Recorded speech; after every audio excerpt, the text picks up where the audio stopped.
Ruh-oh, here we are. We are live streaming. This is the Red Nation podcast, Ask Me Anything 2.0. It was so fun the first time that we thought we'd do it again. This is where we answer questions from our patrons on Patreon, and we invited the public. So if you would like to ask any of our podcast hosts questions, sign up for our Patreon for as little as $1 a month, and we'll do one of these every once in a while. But also get extra bonus content, extra episodes of the Red Nation podcast. Thank you all for coming. I know on the flyer we advertised that it was going to be Nick Estes, Melanie Yazzie, and Jen Marley. What years is it? 2003, where Jim Carrey's the special surprise guest at the Kids' Choice Awards. Because I'm here, Justine's here, unannounced. Thank you all for coming. Before, I don't know, I don't have an agenda for this. Do people have any opening thoughts before we get into it? They call me the Patch Adams of the podcast world. That's why I have this red. It's happening.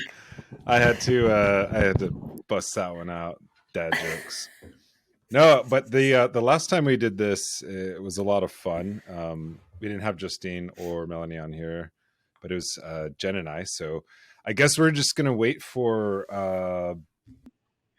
I have an opening question. I'm not sure. He said he was having some internet issues, but I did want to start with the most pressing question. I forget which patron it's coming from. Okay. Well, I can't remember the name of this patron, but he did ask, is he the a-hole for wanting a Pendleton blanket?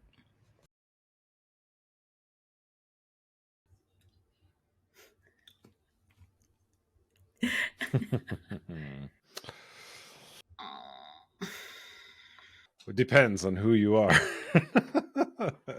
What are you gonna use it for? Yeah. If you're gonna blanket adopt Elizabeth Warren, then probably no. No, I'm just kidding. Well, actually, that did happen. I think Deb Haaland put a blanket on Elizabeth Warren after she came out as being part Native American, according to an 23andMe DNA test. But this is kind of an interesting question because I was trying to buy gifts for my dad and family for Christmas, and it was one of these questions where somebody's like, isn't Pendleton colonial? And it's like, well, yes, it is. But it's also one of those things where it's like, if you're a Native person, it's different than if you're like, Kevin Costner kind of person who's like buying it for, I guess if you're reading Cowboys and Indian magazines, you probably shouldn't be buying Pendleton blankets. And if you don't know what Cowboys and Indians magazine is, then you probably should be buying Pendleton blankets. So that's the best answer that I have for that. I feel like this question is being asked because of like the company itself, Pendleton, right? Which is like a white-owned company that produces goods primarily for Native people. Which is, I think, is interesting too, right? Think about the trading post economy and everything. They saw this market and they took advantage of it. And to this day, everybody wants Pendleton still, right? And I personally think you should buy bootleg ass Pendleton from the flea market. Oh, there's also 8th Generation, which is a Native-owned company based out of Seattle. They make beautiful blankets that are very comparable, I would say, when it comes to design and to Pendletons. So you should check them out. I'm not standing for them, but also I fucking love Pendletons. I'm not gonna lie. I love Pendleton blankets. I still get them for ceremonies and for family gifts. I love their towels. Their towels are spectacular. So I don't know. Does it make you an a-hole for loving them? If you're an a-hole, then I'm an a-hole. And I'll accept that. That's not a political answer at all. Again, if you know what Cowboys and Indian magazines is, then you're an a-hole for buying Pendleton blankets. Or like if you wear Ralph Lauren, like, those kinds of things. I think people are very also caught up on like hyper politicizing the question of Pendleton. Are you an a-hole or not for buying it? And honestly, it's low stakes. It's low stakes. The broad scheme of things. Okay, so you're saying I'm not an imperialist for having a $90 towel? Just kidding. I don't have a $90 towel. I'm just kidding. But cool. Well, let me get on Patreon and let's see who. Okay, here we have. We have a question from Josh B on Patreon, and it says, the so-called prior appropriation doctrine of Western water rights and administration has been arguably very successful over the last 150 years at preventing monopolization of a scarce resource and promoting a distributive justice framework for water use in the West. However, this system is obviously problematic and deeply flawed for a number of reasons. Not least among them is its history between tribes, states, and the federal government, as well as its reliance on locking principles of property. Do you know of any resources that critique Western water administration from either an indigenous or Marxist perspective, and or offer alternative frameworks for what water in the West could look like under either of these perspectives? That was kind of a long one. And does anyone have anything off the bat? Or do you want me to repeat anything? I feel like that's a Melanie question because that seems like in response to you guys' episode on water. I'm trying to remember what the article was, but Andrew Curley, who is a Diné scholar based out of the University of Arizona Geography Department, published a really great article.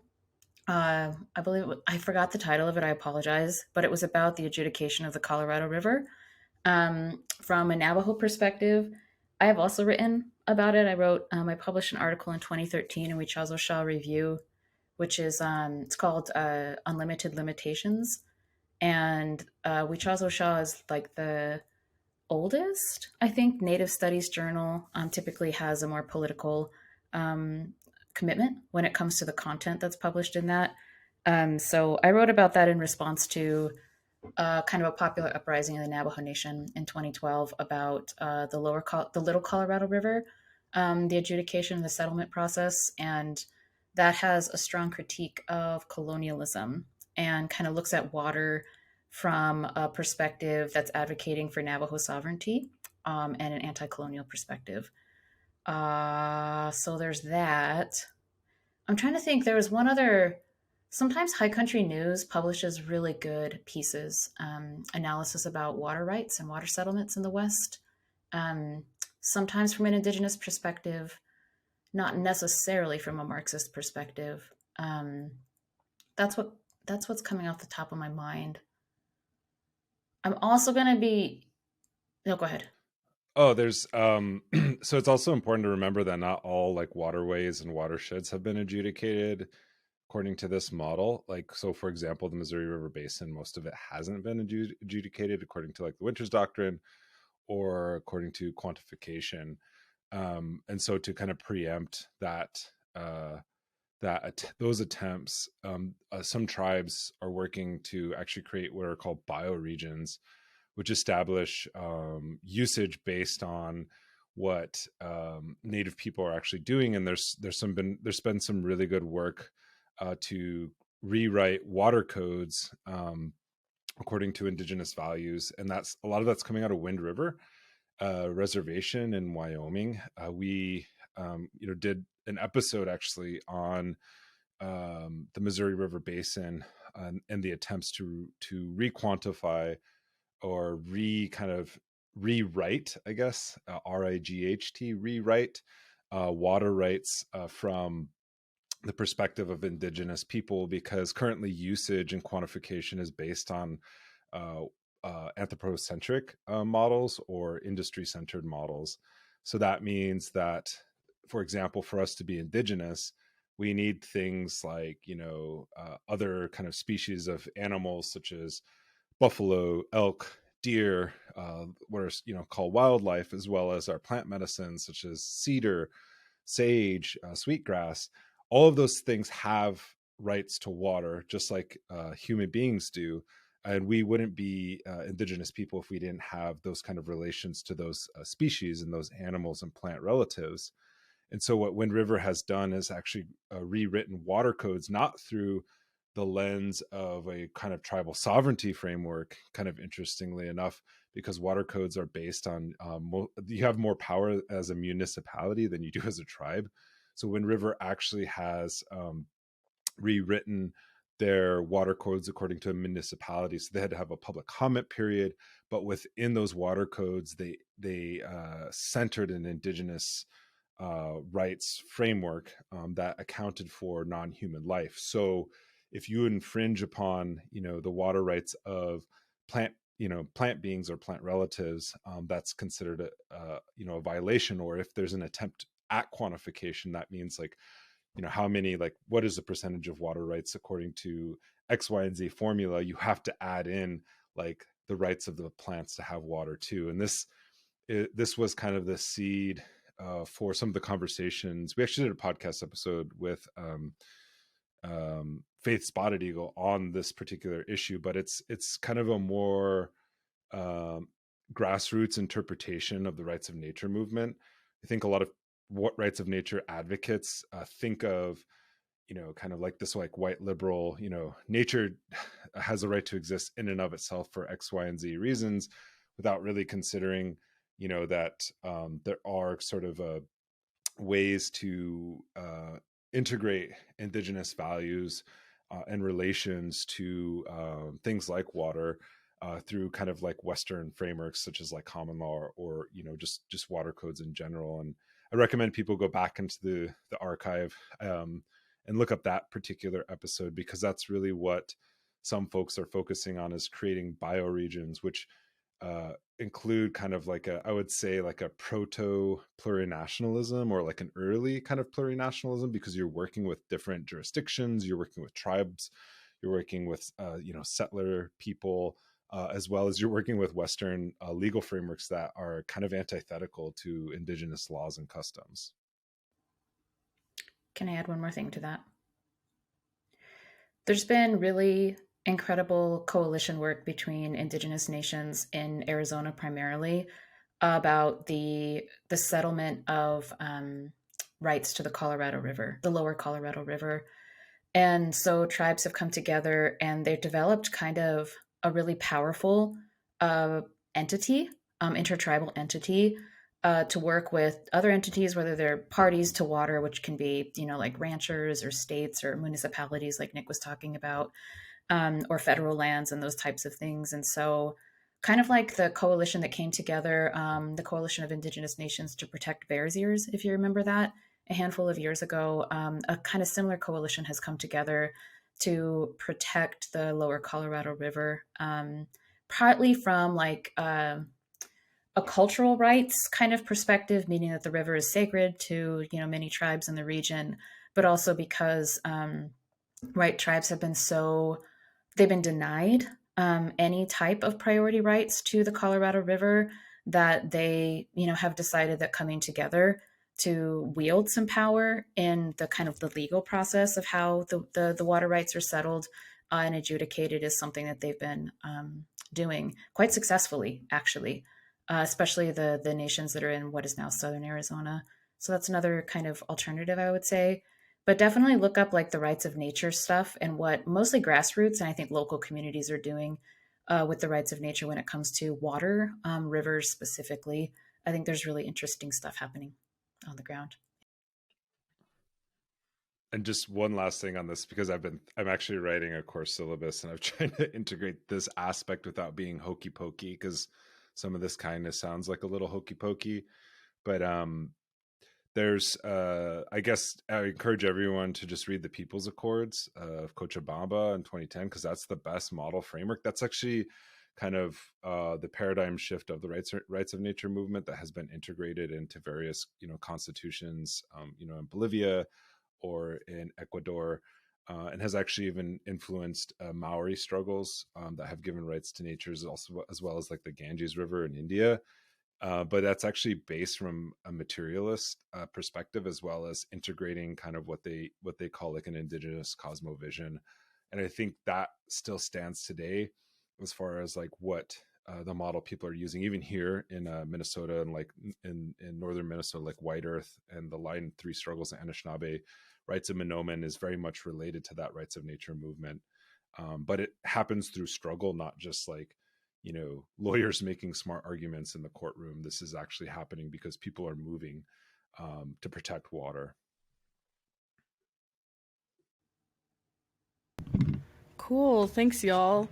And for those listening, if you haven't heard the episode Waters Are Relative on Red Power Hour, that came out October 2nd. I recommend giving it a listen. The other day I asked our followers what was their favorite episode. That one came up a couple times. Okay, so let's move on to our next question. Next one is from our patron, just G. Y'all are incredible. I'm sure many of your listeners, including myself, work in the nonprofit industrial complex. In this ecosystem, we oftentimes hear about a just transition. Upon reading the cornerstone text, I'm left wondering, what is the difference between a just transition and socialism? Have you all come across the just transition framework? And if so, what are your thoughts on it? Let's try to keep our responses. I'm not gonna keep them quick. We want to answer as many questions as we can. After we spent 30 minutes answering the question. It was a hefty question. Does anybody? I'll take a stab at it. And I apologize for just jumping right in. The men go first. No, this is actually something that I've also been thinking about, because just transition isn't a bad thing, but I also think of like, maybe I'm a stagist as a Marxist, but I think of stages. I also think of like Kim Stanley Robinson's book. What is that called? Something of the Future.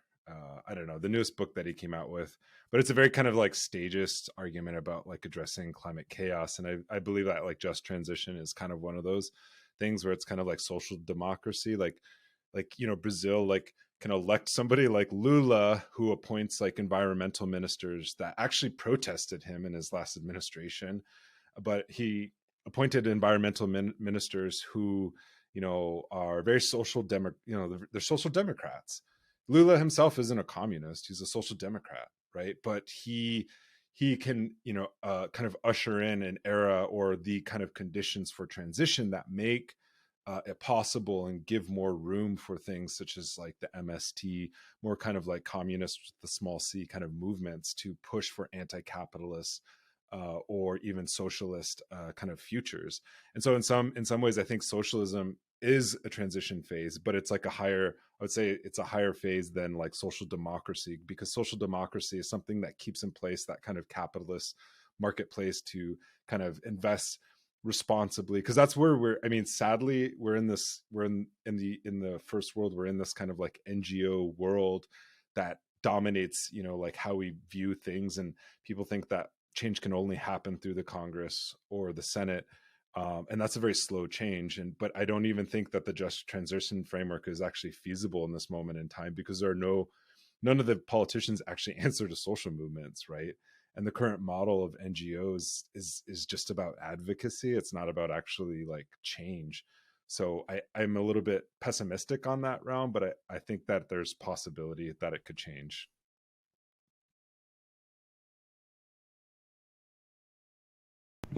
Anyone else?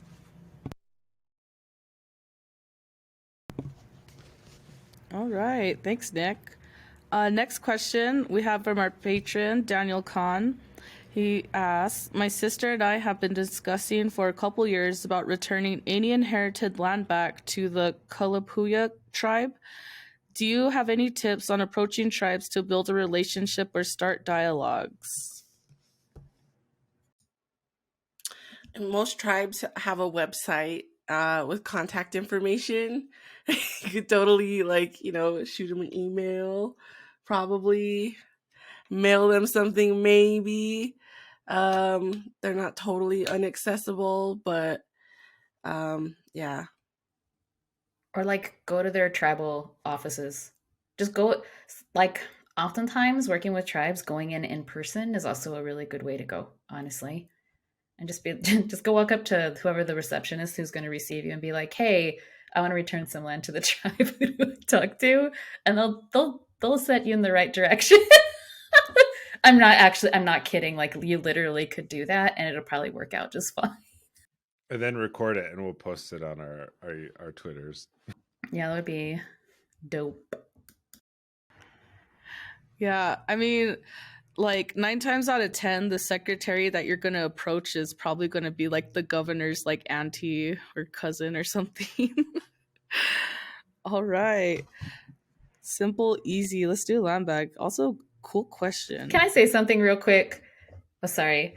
People make land back really complicated. It's like, oh, like we have to do all of these things in this. It's actually not complicated. Literally, you just go to whatever like the tribal nation is, whose ancestral land you're on, and you're like, hey, I want to give land back. And like Justine said, the secretary like will know everyone in the community, and she'll probably know more than the people who are elected to like lead the indigenous nation. So she's the person you should talk to about it. It's that easy. And then the tribe will like let you know the legal things that you need to do in order to return land. So land back is literally that easy. It's not complicated. I don't know why people make it so complicated. People just need the confidence to do it. So if you do record it, we'll put it on our channels and it'll encourage others. Hell, it's that easy. To go meet the Secretary Mary Alice. Just kidding. No, not Mary Alice. No. Call Mary Alice. Just kidding. Okay. So next question is gonna come from our patron Ivan. Let me read this. This is a little lengthy. So okay. Says, hi, thanks for taking my question. I like to hear your thoughts, both of you, on I don't know how to pronounce this. Ginew, Ginew, the native-owned clothing company selling Native Americana in the form, for example, a $600 denim heritage coat, a $700 denim Thunderbird coat. It looks like nice stuff for sure, but I question the marketing of such products that seem to me a commodification of symbols and heritage that I understand to be sacred. But is it okay if indigenous people do this? And if Jinyu, as compared to, say, NTVS, another clothing brand, who seem like a more contemporary and radical native wear and lifting up icons like Jim Thorpe and the land back movement rather than peddling heritage or wear with spirit like Genu? Or is that just capitalist bullshit? Or is it like we all need to make a living in this despicable system and nothing is sacred? Genu and NTVS seem like such different entities, but are they merely two sides of the capitalist coin?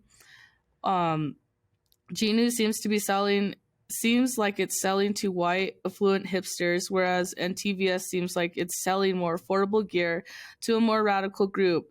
And I did see an NTVS logo on an episode Reservation Dogs, for what it's worth. I'm a non-Indigenous person, and thus I do not know what it's like to not have positive representation in fashion and media.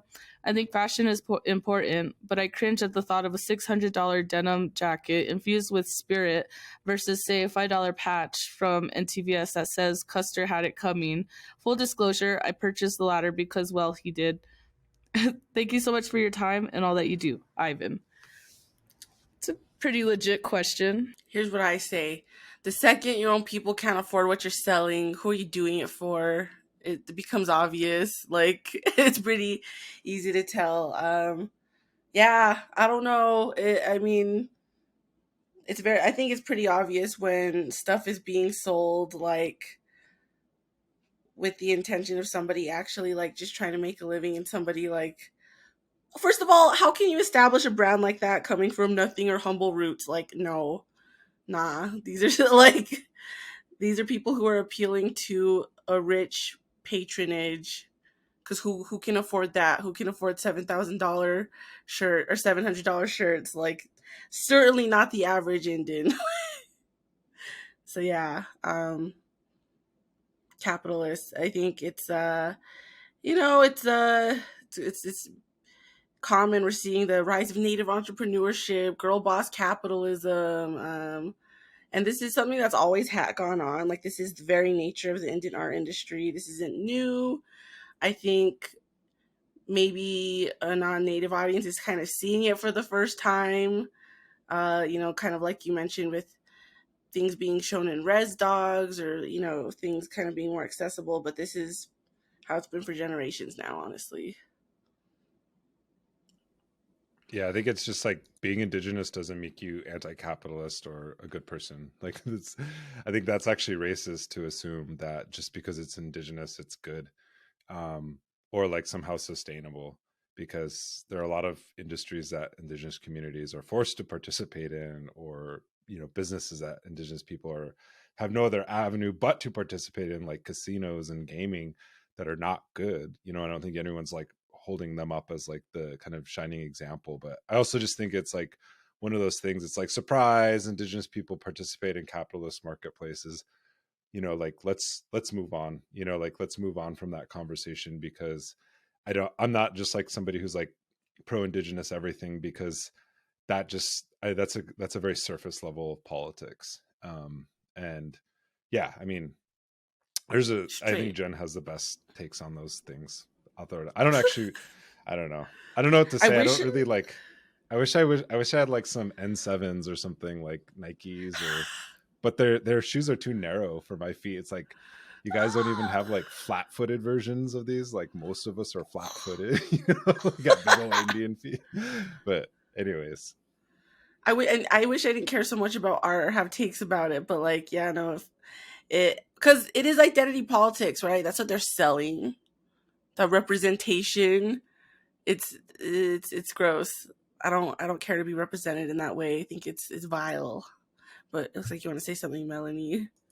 Oh, I just wanted to say that, like, this trend in Indian country of promoting native entrepreneurs, and like the notion that maybe creating like an indigenous middle class is going to be like the cure for poverty, or like the ills of capitalism in reservation communities or just like Indian country.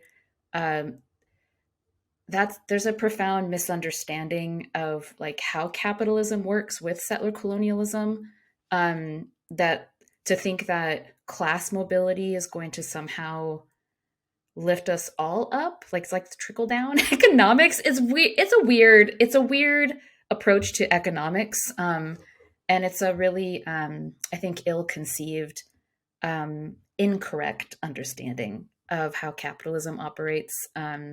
So I don't know, someone makes a pretty jacket, like, that's cool, but I don't think we should think that that person is doing something decolonial or like particularly progressive when it comes to alleviating poverty or any of those types of things. Final thing, Indian art is very rarely decolonial. Very rarely. I've yet to see like actual politicized native art going around. And even art that is politicized, sometimes its creators do not care to be political at all or support any indigenous political struggles. So yeah. Yeah, thanks for all your answers, y'all. I will say one of the first things that like Yoded blew my brains out in like revolutionary organizing is to kill all identity politics. So it kind of like goes into there. Also, I will also say one time I was eyeing a $300 like native jacket at the Gallup flea market one time, and I wish I could go. I want to support that artist. It was a Pendleton. It's a Pendleton jacket. It was. They cut up a Pendleton with an avatar, and they like with an remember avatar Melanie, you were there. embroidered Navi head on it. Fucking Avatar. Selling a jacket at the Gallup flea market is way different than like trying to get your shit in Vogue. And like I'm looking at their website right now. It's very hipster, like a very hipster aesthetic. It's cottagecore. It's like indigenous cottagecore kind of vibe. Boarding and school so core. no, That's what it is. Boarding school core. God. So I just want to say that. Frontier core. And also like style is a hyper individualist like entry point into what we might consider like representation, inclusion, or politics. And like, you know, change doesn't happen through individuals, you know, it happens through collectives. So I don't know, buy a jacket, but like I said, don't think that somehow you're like changing anything by buying a jacket that's made, a $700 jacket made by a Native artist. All right. Okay. Thanks, Ivan. I'm going to move on to the next question. This comes from Mike. With Settler Society's new obsession with Indigenous knowledge and its attempt to use it to battle biodiversity loss and the climate crisis, I'm thinking in an academic ecology department type setting. Do you see the attention given as positive or just another pathway for further colonization? I believe most of these scientists are genuine in their desire to give proper respect and learn from Indigenous peoples, but if it's not paired with revolutionary change in settler society, then it just feels like a distraction or co-opting. Is redwashing a term yet? Thank you so much. Love the show. Mike. I think he answered his own question. I think Mike answered their own question there. But I think there's you're onto something. I think just as the way that Jen was talking about how this is about representation, I think it's also easy for universities to create, fields of study, hires, even like academic departments, disciplines, journals, to say really nice things, as Elizabeth Cookland once said, words to dazzle the mind, but really like not go forward in any kind of like material transformative way. I think you answered your own question. It's like, you have to build a movement, and like movements produce knowledge. Like a lot of the words we're using in academia come from frontline theoreticians, the people who actually produce the theories of change, which are like water protector, land defense, even the word decolonization. Sure, it's going to be co-opted, all those things. Traditional ecological knowledge is going to be co-opted. But it's like, the right wing uses freedom all the time too. Are we just going to stop using that word, or like stop battling over the meaning of what that means? And I would say that, you can say the whole world is colonial, or all these institutions are colonial, but then you can think yourself into inaction. And I think everything is a struggle. Everything is a struggle about power and building power. Fundamentally, I think academia tells you how to identify and deconstruct and analyze power. Certainly doesn't, but it teaches you not to build power or not to build a counter hegemonic force. And I think that's why, you're really defanging these kind of terms and forms of knowledge when you put them in academic spaces, because these are not revolutionary spaces. In fact, many of them are reactionary spaces. So I think it doesn't mean that you just drop out of the academy. You still struggle, but it's like taking that knowledge and putting it back where it belongs, into the minds of everyday people, and really becoming a movement intellectualist, I think is the way to go. But also not being kind of, just kind of completely absorbed by careerism and the academy. Unsolicited advice at the end there, but we have some people in the chat. Can we acknowledge what they're saying, by the way? I don't know if this is Anne or friend Anne. I would like to think it is. Anne is speaking from Toronto. Oh, yes, it is. It is our friend Anne. Anne writes, I'm literally one of those hires. My position is in Indigenous knowledges, and it's still a real struggle to get admin and colleagues to understand / support my work in teaching. That's true. Yeah, and that's the other thing too, is like, we can't just be normal academics, like you can't just be like a normal like academic. You are always special. There's always more work. There's always all those other things. And so I think there's also that struggle as well. I don't know if anyone else wants to add to that. Feels like a very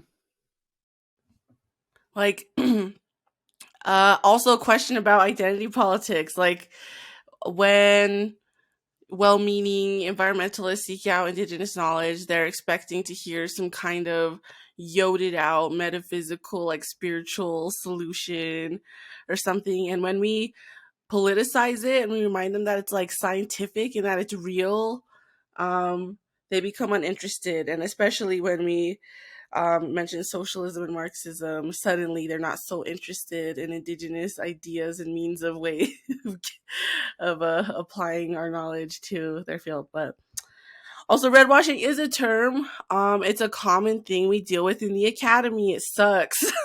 It happens all the time.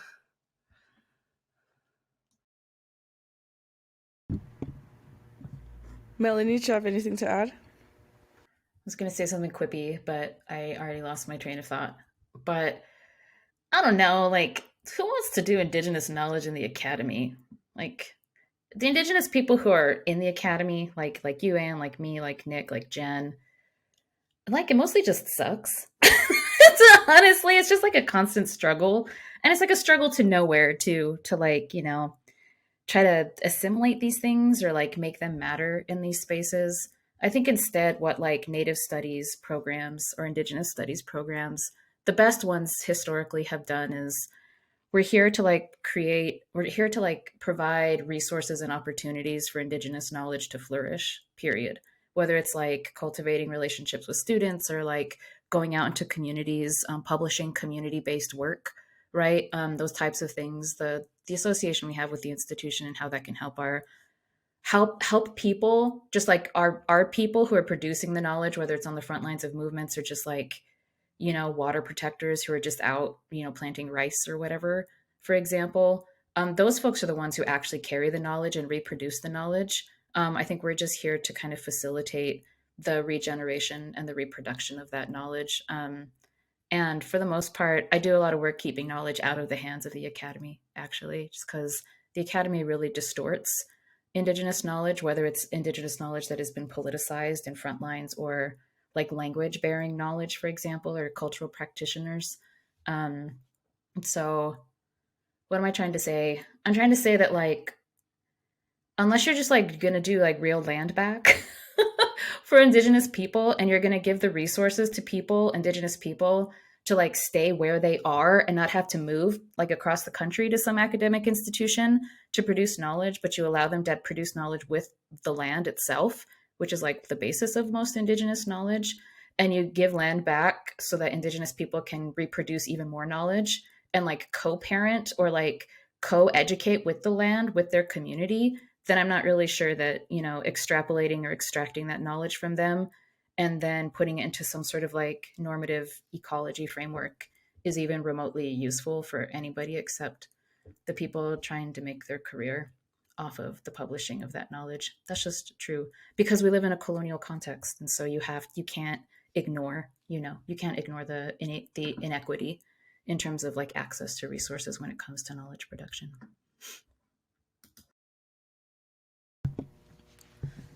All right, thank you. Next question. Hi, I have a general question for anyone who knows and an RPH specific question. After binging this podcast for the last 6 months, it has become excruciatingly clear how fucked up and complicated our treaty history is and how current events play out within this framework. I have been thinking back on how, where I grew up in the Pacific Northwest, it was understood that we were in we were on Puyallup. Oh, I'm so sorry, everybody. Puyallup? I think it's Puyallup. Puyallup. Okay. Yeah, land. Mostly we knew this through the context of smoke shops and fireworks stands because they would usually sell cigarettes to 16-year-olds and everyone knew you could get illegal fireworks on the 4th. Now the small shops are mostly gone along the highway, but the casinos are bigger and bigger properties have dramatically expanded. To be clear, I love this for the tribe take all that white gambler money, winky face. So my question is, where does this middle ground of land ownership and ability to buy more exist legally? It's not a reservation isolated on its own, but the Puyallup tribe and the town seem to have more integration legally. I don't know if this is common or not. But it just occurred to me that this was confusing growing up, and I didn't really know how to ask anyone. And real quick phone one for RPH. Would you be able to get Jana back on the talk about being involved with both Rutherford Falls and Red's Dogs? I feel like she basically manifested those shows with her podcast, and I love listening to her break down movies. Also, thank y'all so much for the work for the work. I have been enjoying listening so much. Melanie, never use your your snort cackle, and Elena, I hope to see you burn it all down one day. Solidarity, Annie. Aw. Oh, the snort cackle. You, Yeah. you shouldn't have been on mute for your cackle just now. I did just snort cackle. I'm not entirely sure I understand the question about land. Was that a question about development? Because Puyallup is like right in Tacoma, if I remember correctly. I spent the spring in the PNW, and I went to that casino. It's a dope casino, by the way.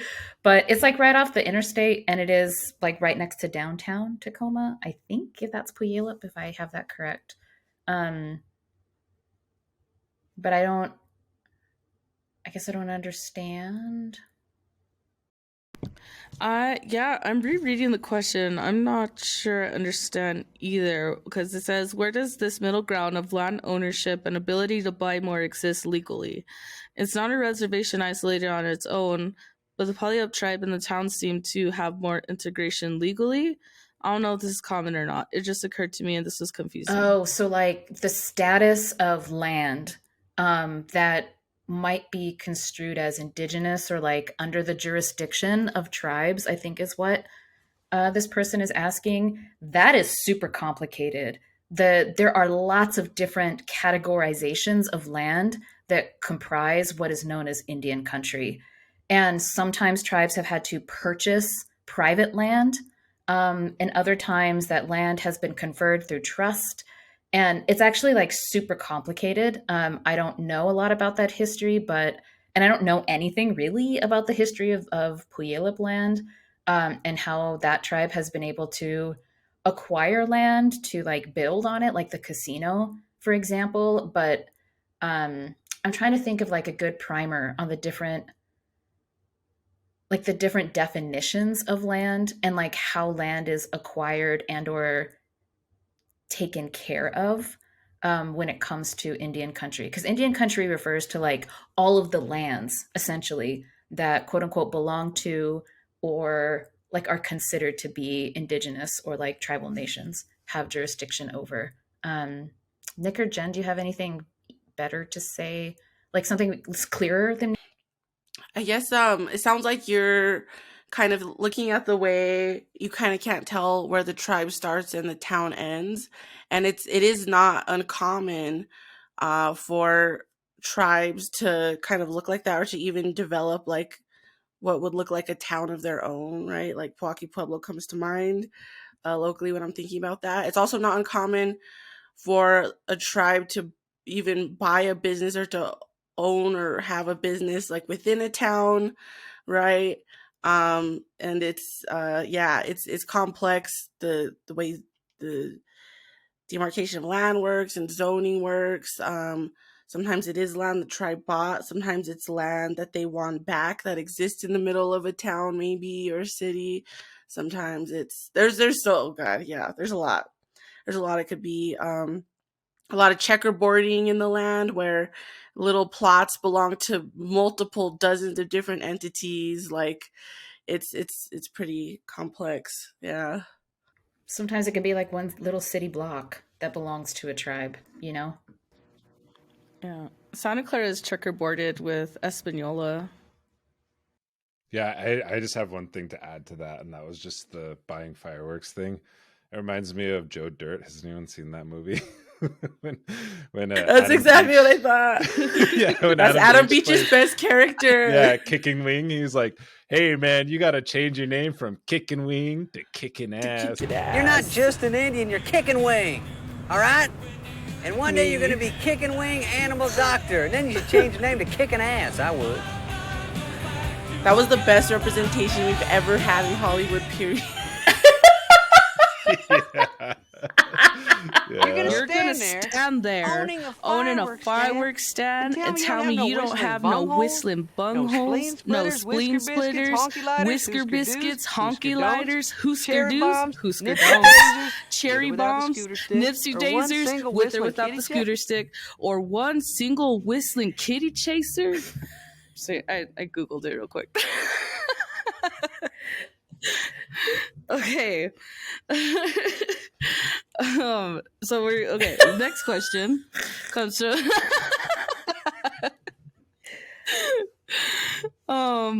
next question comes from Jason Kerr, and we're all thinking it. We're all wondering it. I'm wondering it myself. How is Wilma? Oh, okay, so Jackson, I think it's Jackson Kerr. Jackson is actually Jackson, yeah, Jackson sorry. is actually Wilma's babysitter.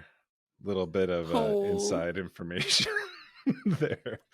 But yeah, Wilma's... Wow, Nick, you're just giving yourself away to the FBI. Just kidding. Well, I don't know. They can figure out our connection later. But I was actually at the Royal Ontario Museum. I'm looking it up on my phone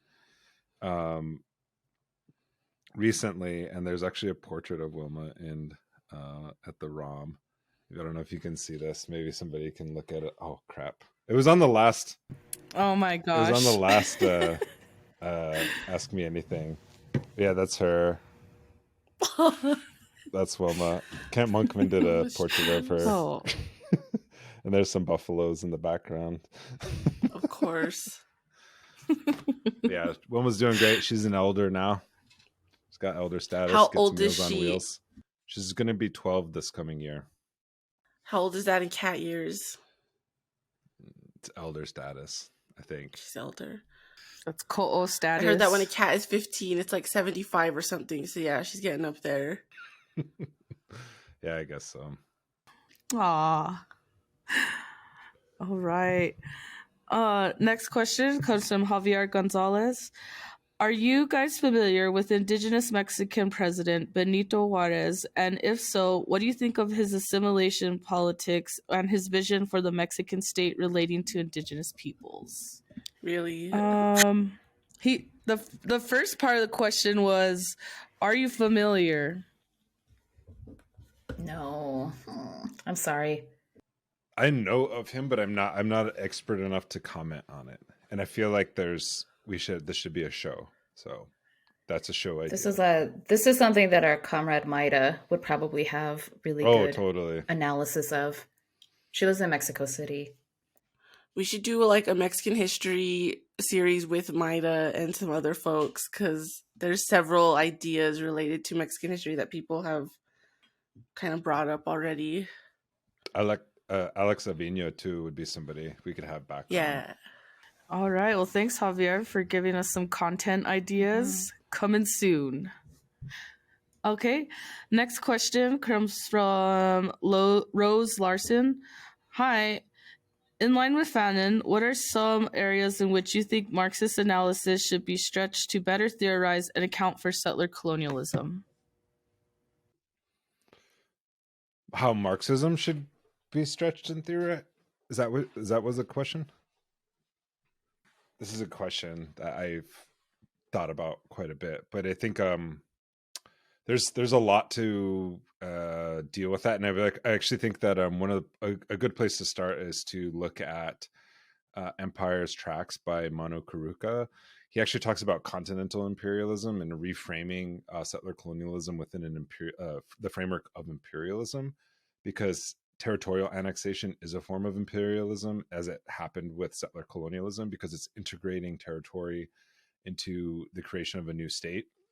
And so in that sense, it's like, if you read Lenin next to Manu's text, Empire's Tracks, you kind of see the gaps in Lenin's thinking, how he's thinking about imperialism, because he kind of thinks of the United States as a complete whole at the turn of like in the 19th century, when in fact, like, the United States was not a complete whole. It was actually annexing territory during that time period. And it gives us a better understanding of the settler colonial project of the United States as something that's inherently imperialistic, especially in its relationship to indigenous nations. And so this kind of incursion into native territory and annexation actually structures the way that tribes negotiate their relationships to the United States, and also how we have arranged our treaties and our kind of political status within, or as it was imposed upon us, our political status was imposed upon us by the settler kind of state as something. Yes, I think Patrick Wolf's formulation of the elimination of the native is useful, but I think it's also like a little bit incomplete, because it doesn't provide, unlike Fanon's actually thinking about like what is the kind of transformative process to get to decolonization and to go through and to move through that really violent stage of struggle, and to actually overturn the colonial order, where I don't really think there's a lot of thinkers thinking about kind of the mass structure of settler colonialism as an imperialist framework, because if we did, we would be less inclined to kind of embed ourselves within the kind of national chauvinisms of the kind of settler state itself, and be thinking more in terms of like, instead of allying with white liberals all the time, or as our only kind of sole focus of allyship, we would be thinking more about like kind of third world people within the United States, or other colonized people who've been made subjects of empire. I think that, yes, land is kind of central to that formulation. And I think, class is also central to that formulation, but class is structured in the United States according to kind of the US's, imperial formations, because the United States like literally just formed itself as kind of a blight on this land. It wasn't something that was organically produced. It was a kind of a enterprise from the beginning.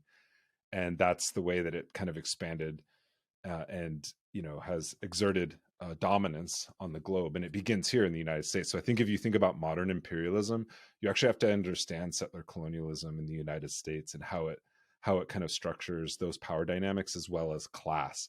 Because class, I think, is actually missing from a lot of formulations of settler colonialism, and a lot of formulations of Marxist kind of theories of change within the kind of imperial core.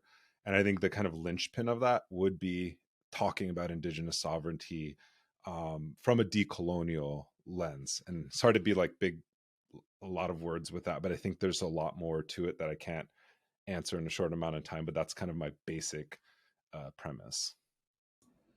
Another good, pretty easy to understand source that talks about continental imperialism in the U.S. is in Roxanne Dunbar-Ortiz's Indigenous Peoples' History of the United States. There's a whole chapter on it. And of course, it kind of sounds like the person who asked the question has read Glenn Coulthard's book, Red Skin, White Masks, where he's deeply engaged with Fanon, trying to think through the theft of land as the moment of primitive accumulation in a settler society. And so he's really interested in, having like an indigenous anti-colonial kind of perspective coming to bear on Marxism, and kind of helping us reformulate how Marxism helps us think about settler societies, and, capitalism and the nature of what Marx himself was trying to investigate. I also think, I spent a lot of time actually thinking about the opposite of this question. I think a lot, because there is not actually a lot of explicitly Marxist analysis in Native studies, at least in like US-based or even Canadian-based Native studies. And I've thought a lot about how Marxism helps us think through settler colonialism, or like how Marxism helps us make important like interventions, or opens up avenues for analysis, or just kind of like understanding when it comes to settler colonialism and struggles for indigenous liberation and decolonization. So this is an interesting question. I will say, because I do a lot of work in feminism, that there's an academic, so it's like a petty bourgeois kind of approach to Marxism within the feminist historian kind of tradition, but also within just kind of like white stream feminism, I would say. So like, for example, like white anthropologist women who write histories about Native women, for example, there is this tendency within that kind of explicitly Marxist kind of historiography to really look at the agency and to like celebrate the agency of Native women who are like working. So, for example, Navajo women who are able to like weave and create and continue to have like independence economically because they could sell their weavings during the trading post era, for example, in Navajo history. And what is very different about Indigenous feminism, it's not so much that Indigenous feminists don't believe that Native women have agency. That's like a no duh kind of given. Of course, Native women have power and agency and influence, but Indigenous feminism is much more interested in the question of violence and like colonial violence specifically, and sometimes the violence of capitalism and understanding it structurally and how it interacts with heteropatriarchy and how heteropatriarchy is often like a modality of capitalist and colonial violence. And that trying to understand how that operates and then to overturn it is actually much more central to the political and the intellectual project of Indigenous feminism. And that's not actually so central to the project of like Marxist feminism when it comes to the way that Marxist feminists have written about Indigenous people. I actually have not read a Marxist feminist historian incorporate settler colonialism or even Indigenous feminism into their analysis, because there's this like weird obsession in the academy of this like distortion of Marxism, that's all about, especially historians do this, they're like really interested in like agency and how like Native people weren't victims of colonialism, basically, right? Like they debate about whether or not genocide is real or like whether or not we should use the language of genocide or ethnic cleansing. And so there's this like conceit within the field of history, particularly in the academy, that's very obsessed with this weird interpretation of Marxism.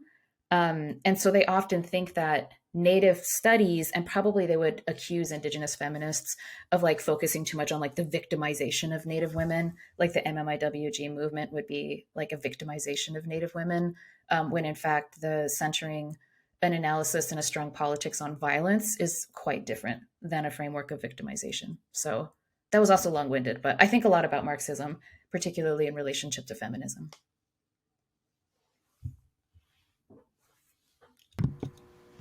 All right. Thanks, y'all. Next question comes from patron Brownie Fox 5. Hello, two related questions if you'll allow it.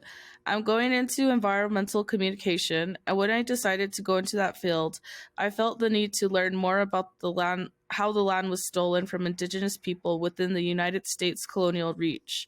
This brought me to your podcast, which has been extremely helpful. Thank you. But I haven't heard you talk specifically about one of my areas of interest, national parks, or if you have discussed it, I missed it. What are your takes on the United States national parks and the National Park Service? Secondly, do you have any advice on covering specific history between tribes and the NPS?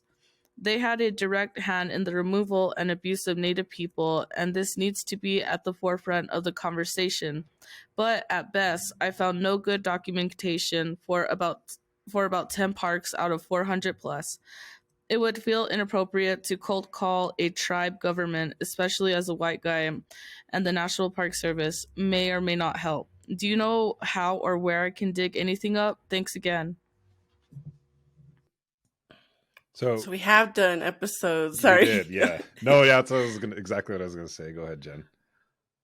Yeah, we've done a few, quite a few. I mean, the first ones that come to mind are, did we call it public land is stolen land? Just kind of breaking down the limitations of expanding national parks to protect native lands, looking at the limitations of the calls to put more like Bears Ears, right, under National Park Service protection. In some cases it's hard because in some cases we do benefit from the protection of the National Park Service. Other times they're actively displacing us. More recent episodes we've done are regarding Daryl House, right, a man who was brutalized by National Park Service for praying at a sacred site. And so and then just this whole history is quite yoded too. Like how it came to be. I don't know if you want to talk about that, Nick. Wait, which one? The National Park Service. Oh yeah, I mean, yeah, we've done several on it. But I do think we need to do another, because actually, because of the intrepid reporting of the Red Nation, we're actually we're cited in a complaint against the National Park Service, the city of Albuquerque, Deb Holland, at the Department of Interior, as well as some other kind of defendants in a civil action that was filed by a Water Protector Legal Collective on behalf of Daryl House because of his brutalization at the hands of. He was like tasered multiple times. I can't remember. I think it was like at least over a dozen times by an NPS ranger who didn't face any repercussions or consequences for his actions. And in fact, within the kind of framework of like disciplining or like investigating him, they never even talked about why the petroglyph, a national monument, was actually created, which was because it was being destroyed by a highway project that the city was running. And then, so then they're then deployed to quote unquote protect the area, even in fact, like the federal government and the state and municipal governments were actually destroying the area. And it was actually created for indigenous people to protect their monument. But then it becomes like a place for like enacting violence and spaces of exclusion. So this isn't something that's like in the past. It's like an ongoing thing. The irony of it all too is that Jen and I were doing some research on like on federal kind of archives, and the most radical versions of history are actually on the National Parks Service website for some reason. So they have good histories of like Sarah Winnemucca and like Hopi resistors who refused to send their children to boarding schools, the history of the Alcatraz Island. So it's not like a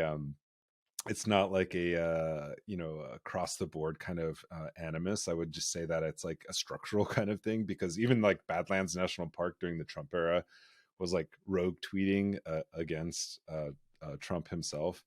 But I think in the kind of long-term history of the institution itself, it's been very reactionary and actually anti-Indigenous, despite those kind of like, gestures towards inclusion and decolonial histories. But yeah, I think we can create an entire history podcast on national parks and what they do. And I remember one time I went to Wind Cave, which is our site of emergence as Lakota people.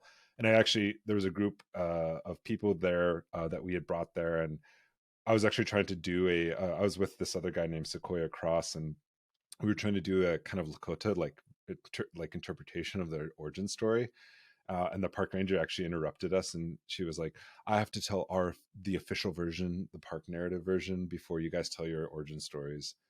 And she like told this like bunk ass, like, I don't know who made it or who wrote it, but this is still like the way, the attitude of the National Park Service, like towards, even like these creation sites. So yeah, there's like I have a lot of stories about National Park Service people in the kind of modern sense, because even that park ranger, she was like, yeah, we refused to put up the Trump's image in our office because it's an act of protest. And I was like, okay, cool, but you won't let us talk about our own emergent stories, like to like guests on our homelands.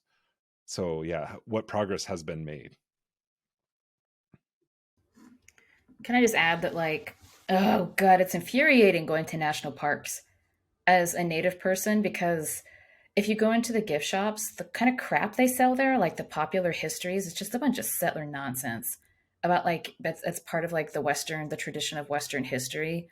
Um, and so the types of things that people are consuming, because the national parks bring most international visitors to the United States, like gazillions of people come to what the so-called United States because of the national parks here, and then they consume this ridiculous glorification of settler colonialism in these parks. And also the way, like, if you go on a tour by what is invariably a white national park tour guide, they don't even understand the history correctly, even the terminology with which they speak about the indigenous people who are the stewards of that land before these national parks were created. They don't even pronounce their names correctly. It's very, it's just like ignorant. It's incredibly ignorant. And this is what people consume as like the history of national parks. So I think we haven't talked much about that in podcasts. I think I sat down with Nick in like October, like one of the very first podcast episodes we ever did. We recorded it in Yellowstone, if I remember correctly. And I think I talked about national parks in that episode. That was from like, what, 4 years ago? 3, 4 years ago? Um, I also was on, I was trying to find it. That's why you keep seeing me like look to the side. I'm looking at my iPad.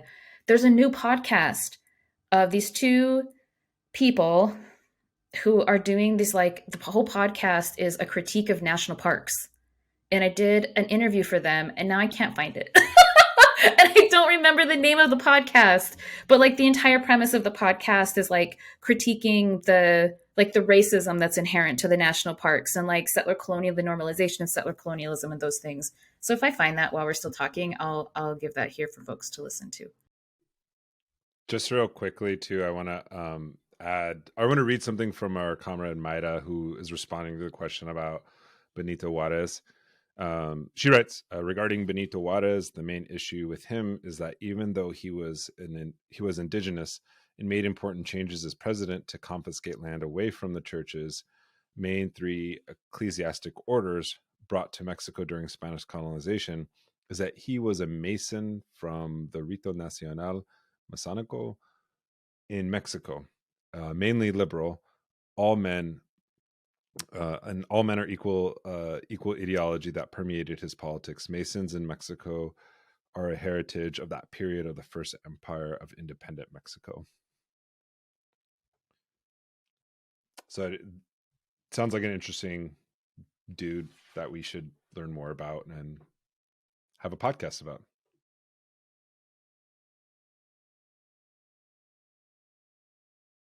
Thanks, y'all. Sorry, I was just getting a question. Let's see.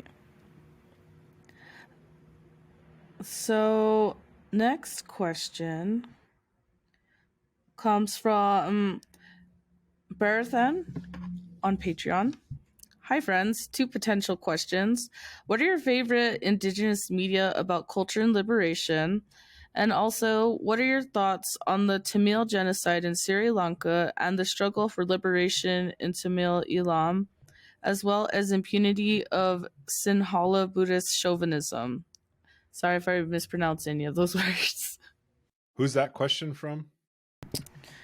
Again, sorry for totally butchering this. Barathan Vidhyapathy. Vidhyapathy. I don't know how you pronounce that. I'm so sorry. So I can't speak again. This is like a good question, and I can't speak with expertise on the Tamil genocide, but I do know that there are some resources, but I can't find them on my website right now, or my computer. But this is something that we do need to do more research on, and I just kind of want to put in a plug here. It's not really related to Tamil, but it's kind of part of the same region.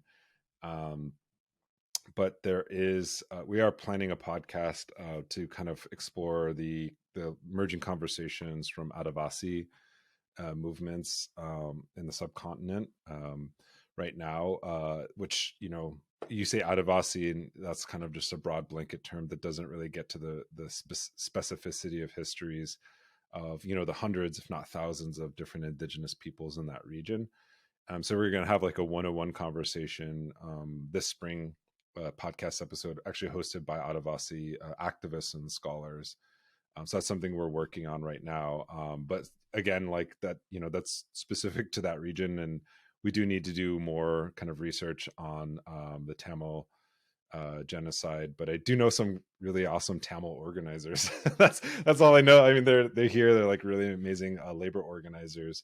And I'll ask them for some resources and get back to you. But as far as media and culture, there's a lot of things that have influenced me. But I would say that like I think the coolest thing I've seen is like when we were doing research for the Land Back magazine that was published through Indian Collective, the Red Media actually helped them publish that magazine. But you know, I was going back and researching a lot of different radical newsletters that emerged at that time, and Akwesasne Notes specifically did a lot of really amazing work. I don't think there's anything comparable to that today in terms of media production. We tried to do that, but it's, they were an entire operation. They were, backed by Mohawk Nation. They had a really amazing kind of infrastructure. I've spoken with one of their reporters who was actually in Wounded Knee, 1973, the Wounded Knee occupation. They actually published a book called Voices from Wounded Knee, which is probably the best book on the occupation itself. It's currently out of print. I'm working with a friend of mine. We're trying to actually get it back into print, which is a whole other conversation. But I don't really think, and this kind of goes back to Jen's kind of point about cultural production and, representation.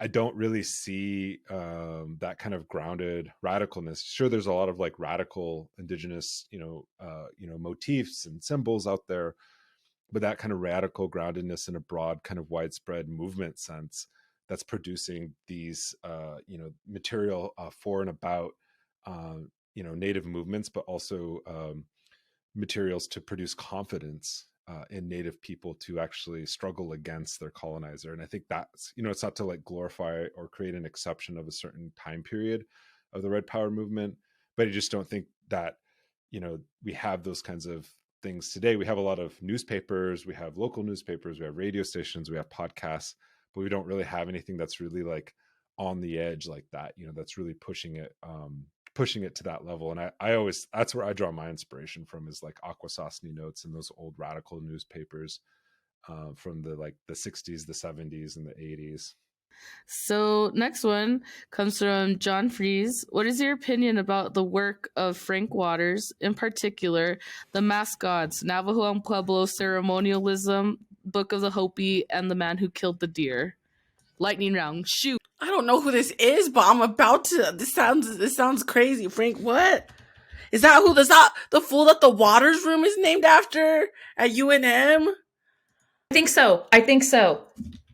Oh my god, Frank Waters. I don't know who he is. What is he? Frank Waters was an American writer. He is known for his novels and historical works about the American Southwest. Was he Native himself, or? Oh, since we can't answer it, do some research. Answer next time. Let's move on. Next question. I mean, I'm pretty sure we did do a little bit of research. We would just, I think we all know where that conversation's going to go. Okay. Which is, he should be adopted into the tribe. He should become indigenous. He's honorary indigenous. It sounds like he tried to be adopted into the tribe. That's what that sounds like. But it sounds like it's just going to be another episode of the RPH Dark Winds episode. Book of Hopi is written from the perspective of an inner participant in the religious and symbolic dimension. Oh God, I'm looking at his books. Oh my God. Oh no. Sounds like a anthropologist, I don't know. Oh, this is ugly. Okay. I'm going to go to Mar-a-Lago and pretend I'm a billionaire and then write a book about it. Oh gosh. Okay. So I think the verdict here is whack. Okay. Next question. All right. Next question comes from Derek. Nick, you've mentioned in the past you come up in the punk scene. What were some of your most formative punk bands for you? One of mine is Los Crudos, who you should check out if you haven't already.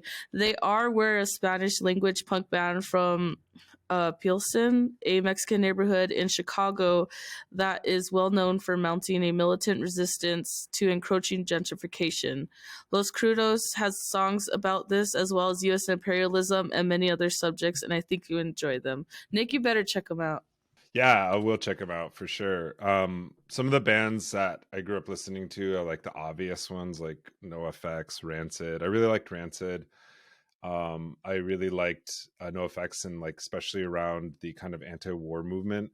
I also listened to like Choking Victim, Bad Brains, Leftover Crack. I'm trying to think of other ones. I listened to a lot of like obscure punk bands. I knew Deer Tick, actually, the guy Deer Tick. He's now like I saw him play on Letterman one time, David Letterman, but I actually knew him when he was just like driving around in his Geo Metro. and he came and played a show in a basement in Vermilion, South Dakota. So yeah, I'm trying to think of Fugazi. Listened to a lot of Fugazi when I was skateboarding. That was kind of like my thing.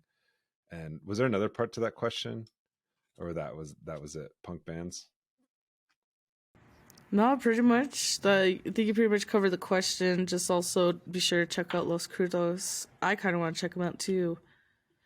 I used to listen to some of those bands playing Tony Hawk skate. Anyways, all right. Next question comes from Gace van de Pas. There's a reckoning happening here within the conservation movement where indigenous people are standing up to the ongoing colonial history of conservation being used as a pretext for displacement and militarization, with allies trying to allow native nations to lead and opponents trying to uphold fortress conservation models and racist governance structures. This critique of conservation, however, has been exploited by many industry lobbies and opponents of environmentalism. Logging corporations have campaigned against alliances to protect old growth forests, saying they are instead using sustainable management practices informed by indigenous traditions while working with police to throw indigenous land offenders in jail. Fishing corporations have argued that marine reserves should be abolished, arguing that they harm subsistence fishermen, all the while stealing the fish from their waters on industrial scales. Some popular progressive commentators even argue that reserving any space for other animals and life-going forms is a colonial construct, ignoring the many indigenous traditions of delineating sanctuary for wildlife, such as Maori tradition of Rahui, or the Palaiuan system of Bull, as well as deep reverence and sovereignty given to other animals, like the Lakota relationship with Pateo Yate, the Buffalo Nation, or the great story you covered of Kanaka coming together to protect a mother Hawaiian monk seal and her pup. Do you by any chance have other opinions, insights, or experiences to share on these topics? How can we move toward a decolonial concept of conserving the ecosystems we reside within and the non-human relatives we live alongside?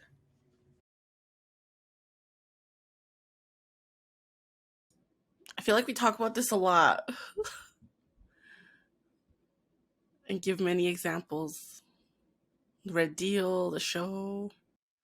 Yeah, no, I think it's just like how something like federal Indian preference laws turned into ways to kind of siphon off defense contracts to native tribes. And this is kind of another one. It's just kind of a cynical deployment of indigeneity to shield, like I think what Anne was bringing up earlier in the questions. It's kind of like red washing, just kind of red washing these projects, and also just picking, it's called like there used to be a kind of a phrase called pick an Indian or pick an elder, where they just go out and like, we're gonna find somebody to validate our project, which happens a lot, and many tribes end up doing it for economic reasons. So yeah, there's I think conservation falls, like has created kind of a field of that to rightfully critiquing itself, but then industry is like co-opting those critiques. Like it's just like what Jen said earlier, girl boss feminism. You're just turning what's the difference if like the CEO is a black woman or a white man? It's still a CEO. Like still capitalism. So I think it's kind of like surface level plastic surgery, stuff that's happening, because it's not really like undoing the capitalist system. It's just putting a red face in a high place. Mm-hmm. And also, like, I mean, industry is really banking on the desperation of native nations. Like right now, recreational cannabis is just wreaking havoc, right? Like tribes are interested in creating their own cannabis to sell, but like some of them can't even grow it on their own land. They're outsourcing it, or they are selling their land, which and their own water, which, you know, is now going towards this industry instead of their people. And it's just, there's so many examples of it. You know, like a lot of preservation efforts in like Los Alamos and White Rock ultimately benefit the labs and their continued production of weapons. It's, yeah, sucks.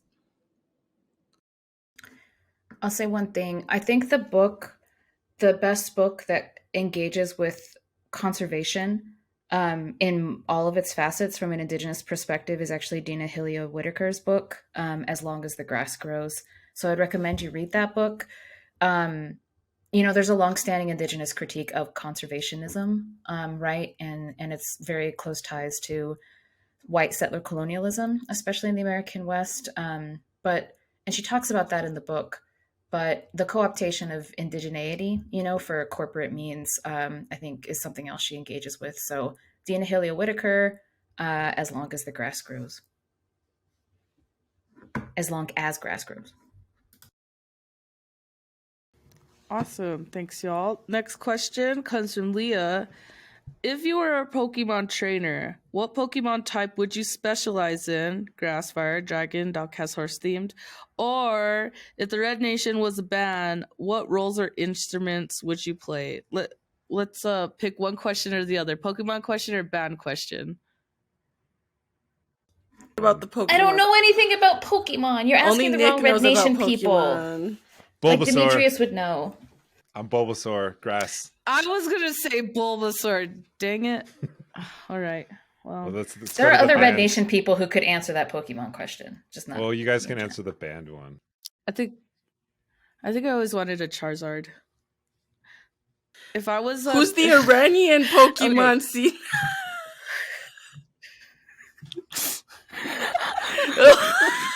I want to know.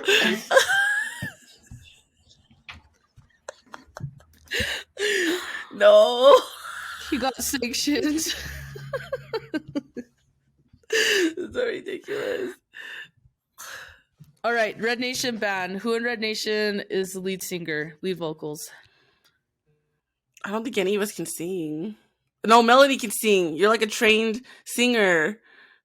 I do often. Melanie I do would be often. lead. Yeah, I'll be lead vocals. Who is on drums? Probably like Kylie. She's the heartbeat of the Red Nation. She's the rhythm keeper. Aw, She's the Yeah. timekeeper. Cheesy. Who's the bassist? Demetrius would be on the keytar. the double neck guitar. Who is on lead guitar? You. You would be bass. All right, You'd be all right. bassist. Justine would be the bassist. Yeah, I would be the bassist. Kyan got the cowbell. I play the triangle. Okay, Oh, yeah. I can't think of a double neck guitar without thinking about Mad Max. Sorry, I'm just thinking about D on the front of like one of those diesels in Mad Max. Anyway, Oh my God. dude, I just can't. One time I was driving on I-40 from Acoma to Albuquerque, and it's all desert. But I was just thinking, I was like, man, I think I was listening to the episode with Randy, and we're talking about post-apocalyptic future or whatever. And I was like, what if Red Nation was like Mad Max? We'd have a sick ass band as we like drive into the desert. I mean, we talked about getting like an RV for the Red Nation before, or like a van, like a Red Nation van. And Next question. Next question. Ridiculous. wow, this is gonna go in the history of the Red All Nation. right. Just saying. All right. Okay.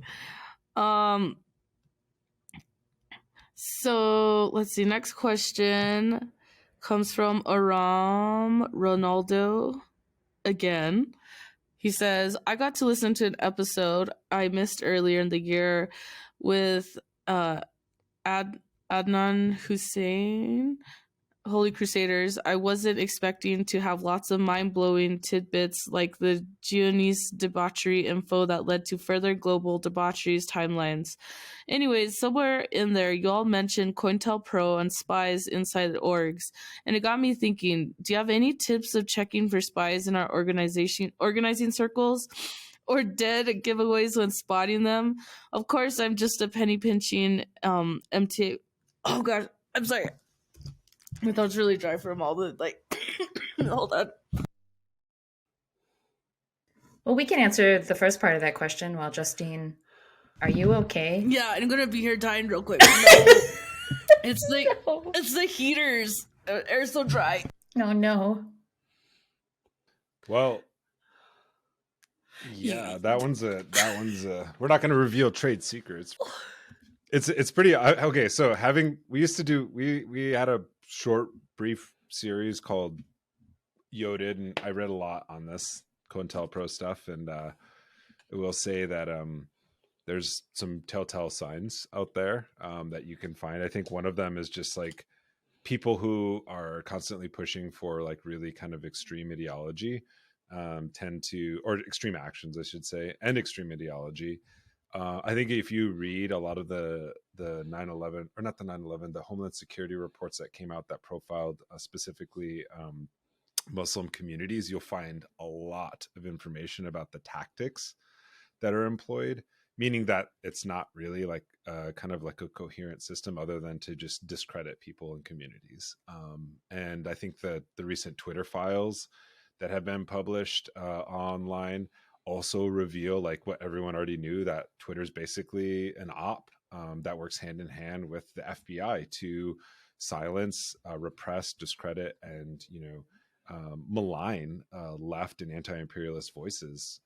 And I think that it's not conspiratorial thinking to think that, it's just kind of proven history that's what has happened.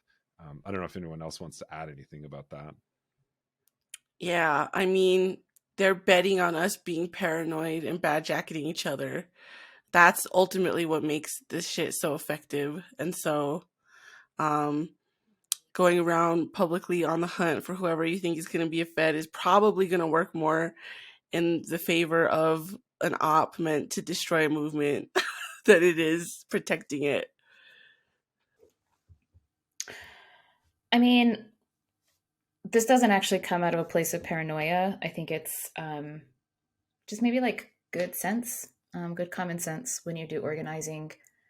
When somebody is like really perfect with lingo, and then they groom people. So they'll isolate people in your organization, usually through like DMing them or something like that. And they're very good at using like woke language to kind of groom members of your organization, and to develop relationships of trust that are interpersonal, but they're not collective in the organization. And this often happens through social media or through, like other venues of relationality. Like, yeah, you're comrades and you spend a lot of time together and there's a lot of overlap, in terms of like how those relationships look. But I think there's like sometimes a particular pattern of like intimate kind of grooming that gives me pause when I see people do that in organizing, especially utilizing like woke language to groom people into those kinds of relationships of trust. And then those people end up disclosing like what could possibly be like, really sensitive information about themselves, whether it could be like mental health conditions or like past like criminal charges or, things like that. Like I've seen that happen and I'm like, like we should take pause with this person if they're literally just trying to get possibly incriminating information out of people through these one-on-one interactions. I've seen that happen. All right. Sorry for dying in the middle of reading that. There's still Yeah, I'm fine. It's just the house I was staying at over the holidays. The dryer really dried, not the dryer, the heater really dried me out, and I'm still dried out.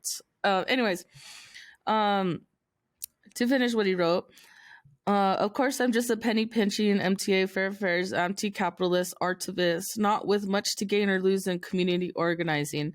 And I'd be happy to test myself to see if I have any tossable spy-like behaviors to get rid of. but I'm witnessing the outing of certain more overt spies who show up to events in person and online, certainly around our Palestinian human rights stuff. Just thought I'd ask for the future so we can try to keep ourselves grounded in the most important core values to get us through. Shukran. Also, yay Justine's badassery, and also Sina's podcast edits and splices. Don't hesitate to entertain. Keep keep the activistic inspirations motivated. Until next time. Oh, thanks, fam. Next question comes from Dylan.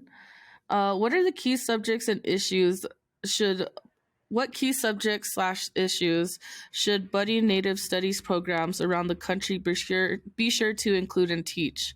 The question is from a non-Native in academia, but one with a res upbringing, so a much different worldview perspective than other non-Natives.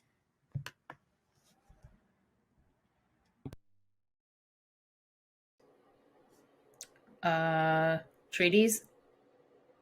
Actually, that seems very passé or whatever, like in the way people want to talk about critical Indigenous studies and the interdisciplinarity. But actually, treaties was like hands down the most interesting, the thing that was most interesting and like powerful to my students, most of whom were non-Native, this past semester teaching in American Indian Studies at the University of Minnesota. A lot of people don't talk about treaties anymore, but treaties should be the basis of every or an understanding of those treaties, actually reading them and having a treaty rights approach to maybe understanding intellectual history of Native people. That would be one. I think going back to the founders like Elizabeth Cookland, I already mentioned her once in the podcast, but she has several great essays on what American Indian Studies isn't, and what it should be. One is Who Stole Native American Studies. I think this is the best place to start, but also she wrote some kind of frameworks for classes and curriculum that should be taught. It's a good place to start. And then also thinking about not domesticating American Indian Studies within kind of the settler state framework as well is also incredibly important. And I think, Cookland was really kind of advancing this kind of idea of like national sovereignty. But yeah, and I also think just reading outside of, like, if you're gonna reading outside of the field in terms of like what have other decolonial, anti-colonial, and decolonization struggles done, and how have they achieved their victories, is also important, because we've inherited a lot of their thought and strategies, but we come from a different perspective. But oftentimes we're taught to read like constitutional law, which is important, but hasn't really gotten us very far, or federal policy, which is also important, but also has kind of ingrained itself in a dead end rat race. Yeah, I think to build off what Nick said, to understand the concept and like the history of decolonization from multiple perspectives, which would require an internationalist approach to Native and Indigenous studies. So an internationalist approach, I think, would be very important. I'm not really talking about a comparative approach. I'm talking about how, let's say, like Fanon's thinking about decolonization has really profoundly influenced Indigenous liberation struggles in Turtle Island, or Maori kind of thinking about decolonization. And so internationalism would also be really important. I think Indigenous feminist and queer studies should always be taught in Native studies. It's been, I think, one of the most productive areas of the field over the last 10 to 15 years. And even though it's not always like taught as part of the canon of Native studies, I think it is really important. Also, like a really good Indigenous historiography kind of class. So histories that are written by Indigenous people and Indigenous historians critiquing normative history, the things that have been written about Indigenous people, I think would also be really important for a Native studies curriculum.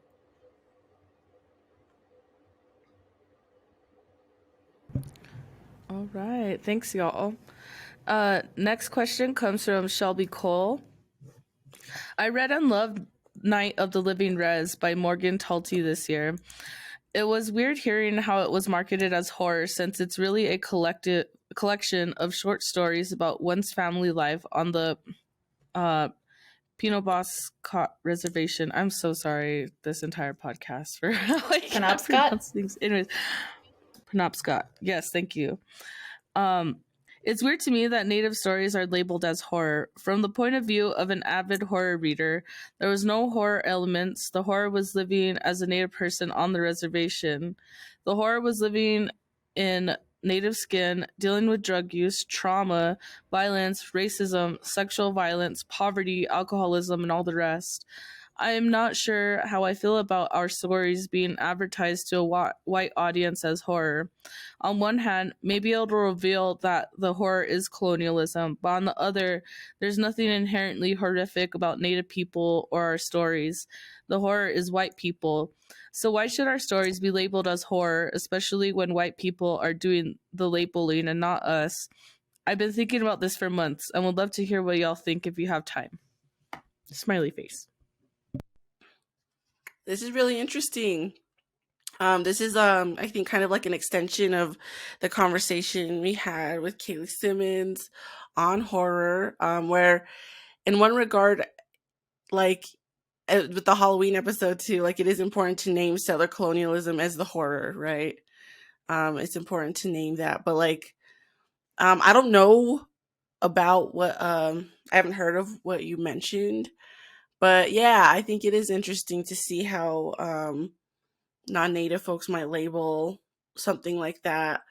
And it's funny because it's like, yeah, sometimes the conditions we live in are horrific, but you know, are they naming it horror as a way of like, I guess kind of like like people love consuming like native terror, right? White people love consuming trauma. So is that the intention, right? Or is it more like, is it critical? It kind of sounds like it's probably not being done in a way that's specifically to name settler colonialism as horror, but probably just to market native trauma to an audience who wants to consume it. What was the reference? What was the piece of work? Well, they're talking about Night Night of the Living Res. Res. Yeah. Thanks, Jonathan.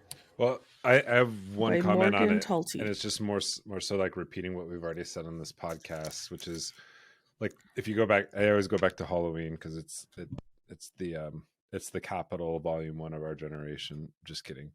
But if you think about Laurie, if you think about Laurie Strode, all the things that she went through, you know, she's experienced violence, you know, a family member is not a family member, she's been almost murdered in her home, she becomes an alcoholic, she becomes estranged from her own family, you know, everyone hates her in this town, she like lives with constant paranoia and PTSD. She's just like literally an indigenous person who survived colonialism, but she's a white woman, so that becomes horror, right? And so what if you just flipped out the people in the context of this particular book and just made them white people, you know, then it would be horror. And I think there's intelligent and critical ways to do like what could be considered native horror. But the problem with a lot of it, like I think we saw this in like Prey, even in that one movie, Jeff Barnaby's Blood Quantum, it's just that like it's hard to watch native people just get murdered over and over again. You know, it's like, because that's what we experience. And so at some point, for me at least, it's not saying that it's not a good film, but at some point it's like, what's the point of this? You know, because that's actually the reality. This isn't scary because it's actually what people go through. And so I do get that critique. But I would say that like native ghost stories are some of the most compelling and, you know, scare the shit out of you kind of stories that exist, that are also very entertaining. And I think what makes horror a compelling genre is that it's not about the past, it's not about the future, but it makes you be very, very present. It brings you into the present, like because you're feeling scared about the things that exist around you right now. And there's something to be said about the way that native people tell ghost stories and tell scary stories at night, and the things that they kind of impart to people, and the messages and kind of values, you know, that are behind those sorts of things. But I really don't think that settler society is ready for native horror, like in its truest form. It's, yeah. All right, thanks y'all. So this is our last question from our patrons, and then after that I'll ask y'all just a quick question to like wrap it all up. So next question is from Jonathan. How do settler anarcho-communist groups that believe in the commons are anti-state or even state socialism not interfere with indigenous rights, seeing as a lot of indigenous struggles depend on the concepts of sovereignty, nationhood, and land as a counter to the U.S. state? Let me know if I need to like read it. Read. Okay, yeah. Oof. Just respect our nationhood. Like, it's not an ethno state. It's not the state. Ooh, it's like God. I just feel like it's just trust us. Like God, we're not big bad authoritarians for wanting to manage our own lands. I think about this in the context of like Bolivia and what's actually going on in Peru right now, because and there are two good examples. Like Peru is like what happens when there's not a kind of political formation, or one that has actually been destroyed and thoroughly gutted by like right-wing reaction, and specifically targeting indigenous groups.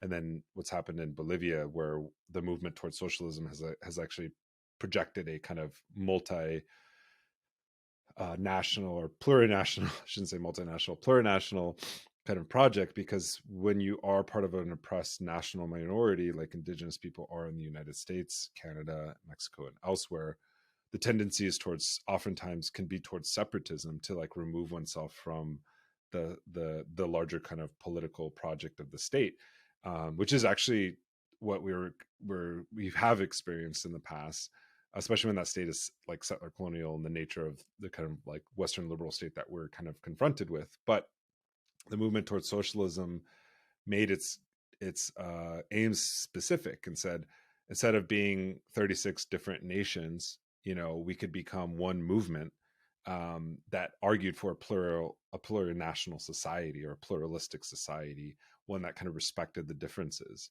And they actually, they knew that was a gamble as a political project, but nonetheless they took it, and won, because it was a winning strategy. And I think I think about that in the context of the United States, that it's I think there's kind of extreme versions of separatism that aren't really realistic in terms of like, the fact that just like the way people are, and the way that movements exist. But I also don't think that the Western liberal democracy that we have is actually, I think it's inherently genocidal. So why is it worth saving that system? Because you develop a cult around a constitutional framework that can never be changed. We already live in a white nationalist society, right? Sure, it integrates different kinds of people, different kinds of, from different backgrounds, but still the kind of intent, the organizing principles of native elimination remains the same. And I think instead of debating some of these kind of like, because on the left, we're fringe, we're automatically fringe, and we're indigenous, we're like hella fringe now, I don't want to be fringe anymore. And that's what the movement towards socialism decided. They were like, we're not going to be fringe. We're not going to be a fringe movement. We're going to be a mainstream movement that appeals to the mass of people and actually provides real viable solutions to improve their living conditions and to improve the planet, and the earth that they live upon. That's what I think is a much more kind of beneficial project versus like hammering out the kind of fine details of an anarcho-communist society. Yeah, we all want to get there. Like, we're all trying to get there, but let's worry about the journey right now, versus the destination, because the destination is so far beyond the horizon, that we actually have to, I think the imperative is the struggle now. It doesn't mean that we don't have long-term planning. We should, but I think in the moment in time right now, we have to build a kind of unity to actually provide a real viable alternative and a movement that pushes back against power right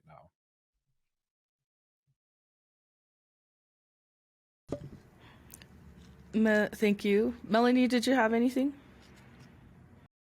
I was gonna basically say the same things that Jen and Nick said. I think looking at plurinationalism as a method of organizing movements that can really build counter-hegemonic power is where I see like, first of all, those are actual movements that are happening and having success, like a measure of success in some really significant ways, being led especially by indigenous people, who are attached to very specific nations or very specific communities themselves. And so I think that is a very like grounded example of having these different political traditions come to bear on a larger movement that still supports the autonomy of indigenous people, right, and really builds indigenous power.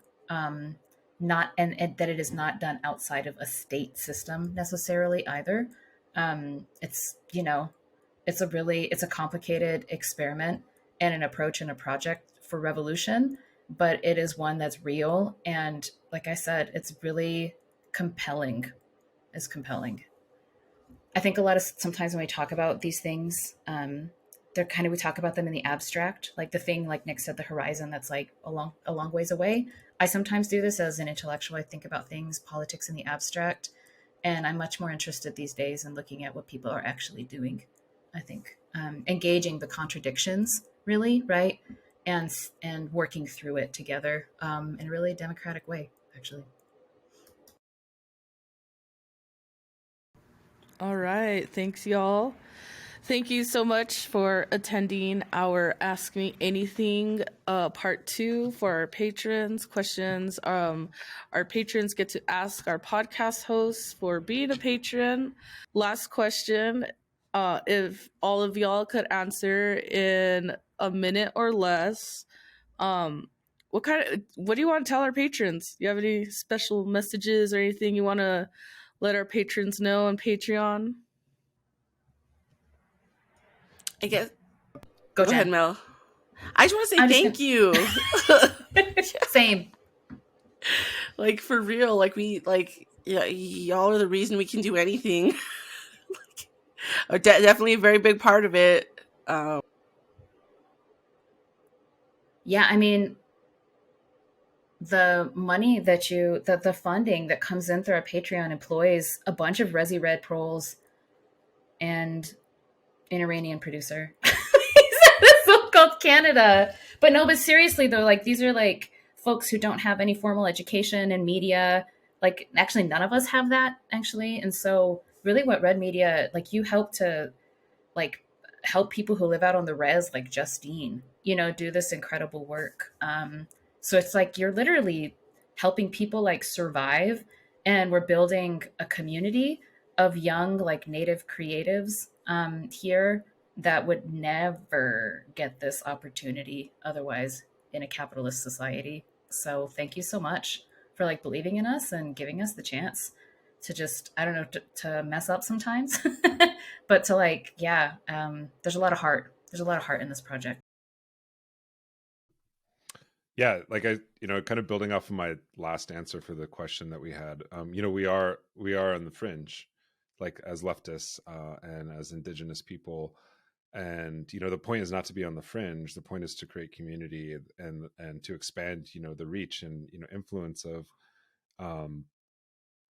the influence of our work, and that's only possible because we have really strong supporters who believe in this project, and we're coming out with books. We're publishing books. We have some really great titles coming up in the next years, and that's only possible because y'all like donate to this project and you support us. And it just means a lot. And I really like doing these Ask Me Anythings, and I look forward to doing next month's Ask Me Anything as well. So thanks again, and Doksha, and have a good new year. Also, I just want to say one last thing. Today is December 29th, which is the anniversary of the Wounded Knee Massacre.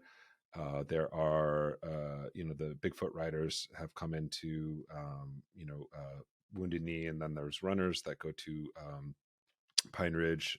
And I just want to give a shout out to them and all the kind of people who do the walks and the memorials. It's really important that we continue to memorialize our struggles and our resistance, and that we're not just kind of some tragic people, but we do these acts, whether it's the Dakota 38+2 ride and walk and run, to live out our mourning, our grieving, as well as our resistance in public. And I think these things are really important, and it's really cold out, And just to give a shout out to all those people and all of our relatives, especially those in Pine Ridge and Rosebud who lost their lives because of the negligence of this settler state. Didn't plow roads, let people just like literally burn clothes in their homes because this settler society is so cruel, you know, that they can give the tax breaks to the wealthiest people in this country. And all we hear is about military spending, Lockheed Martin, Ukraine war, et cetera, et cetera, et cetera. Meanwhile, people in this country are literally burning their clothes to stay warm. And that is, if there's any indictment on this country, that's it right there, you know, and especially in this time of grieving and remembrance. So I just want to give a special shout out to all of our Oglala and Lakota relatives out there. Can we maybe put links to some of the folks who are collecting supplies for the families in Pine Ridge and Rosebud who are still snowed in and don't have access to electricity and things? Yeah, we'll post it. We'll post it on the Patreon or social media as well as our Telegram channel if you don't follow it, which is just at the Red Nation. Yeah, follow us on Telegram. We always post a lot of things there. I'll be sure to put those links in our link tree as well. And the message I have for our patrons again is thank you for giving me a job and a career, and also look forward to the fruits of our labor this upcoming year, because we just hired really badass operations director. Her name is Kiari. She's from Bolivia, and she is really just whipping us into shape and getting those gears going to like our optimum production. One of the things I said to her in a meeting was, I want us to be at the capacity of our oppressors. You know, imagine if Red Media was as big as a major like news station, and like going along with what Nick's saying too about, you know, let's make this mainstream. Let's take Red Media as far as we can. And so thank you so much for being supporters and sustainers of Red Media and allowing us to produce this kind of work. Thank y'all so much. Thank you for coming. I had a really great time being the surprise guest host, Jim Carrey 2003 at the Nickelodeon Awards style. Just such a specific reference. So ridiculous. I don't even remember that. That one and Joe Dirt, two very specific. Didn't Joe Dirt is a classic. Joe Dirt is a classic. Yeah, it was very This was my formative years. The Red Nation revealed. This is where we get our political also been ed. watching The Grinch. Oh, did you know that Jim Carrey was like high on crack the whole time, and he had to get trained by a CIA person to withstand the torture of being in his Grinch costume for like 16-hour shoots? He did that for the kids. He did that for me. That's a revolutionary. Okay. All right. All right. Kutoha. All right. Yeah. Doksha. Good night. Night, everyone.